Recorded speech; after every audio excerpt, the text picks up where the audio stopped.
Nagabenta ki khubor ba man kasni pet but subscribe ya u an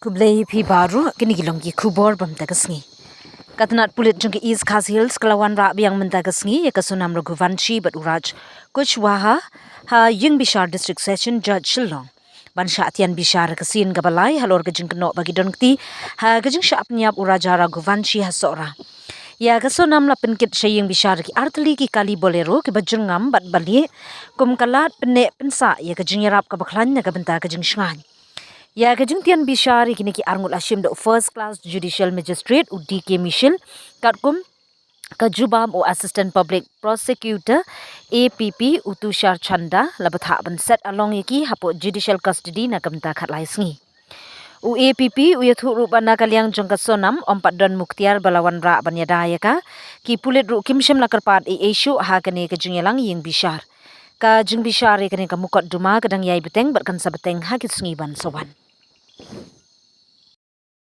court ने क्या आज रिमांड की मांग नहीं की थी? Both the accused were produced today before the court. The custody is over today. So both the accused were sent for 13 days judicial custody. 13 days sir. 13 days judicial custody. Okay. Police ने रिमांड नहीं मांगा था? No. Police didn't ask for any remand. Just prayed for judicial custody. So after hearing, court has granted 13 days judicial custody for both the accused. So JC तो 14 days होते हैं, कोई संडे वगैरह पड़ रहा है क्या? Your logo. ठीक है. Sir, who were the advocate today for the case? Okay. From state I represented. Then from defense, no legal aid was present. Only that. Sir, this 13 days judicial custody, sir, in fact, police didn't ask for any police custody. No. Okay. Thank you sir.